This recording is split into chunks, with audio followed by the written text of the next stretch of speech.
Haman returns after parading Mordechai through the streets of Shushan in a state of complete dejection and humiliation.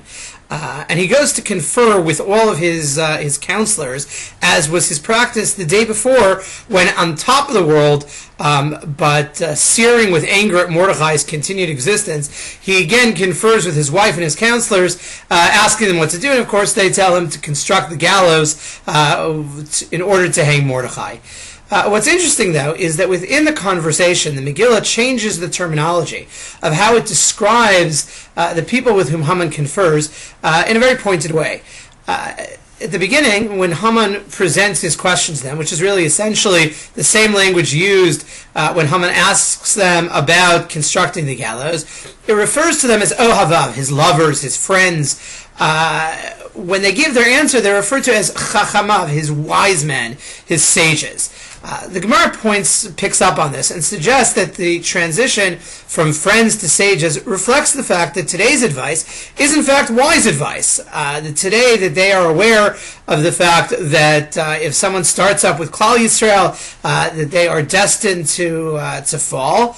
And in light of the fact that they're that they are insightful and wise, the Megillah refers to them as Chachamav. Again, reinforcing the idea which the Gemara expresses, that the Judaism affirms the idea that there is great wisdom among all the people of the world. That the title of Chacham, of sage, is not something which is confined to Jews alone, but here that they are acting in a sagacious manner, and so therefore that they are given that title.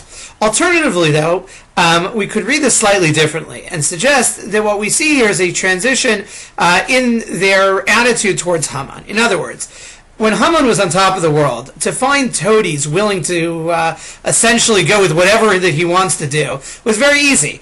And that basically the circle of flatterers around him function in just such a way. Now that Haman is on his way down, that he clearly has this public humiliation of having to parade his great enemy around the streets of the city, suddenly they're not such friends anymore. And we transition from being ohavav, from being friends or lovers. Now there's a certain objectivity, and there is a natural distancing from Haman, right? The way that rats jump a sinking ship, and this is alluded to us in the Megillah by the shift in terminology from friends to wise men.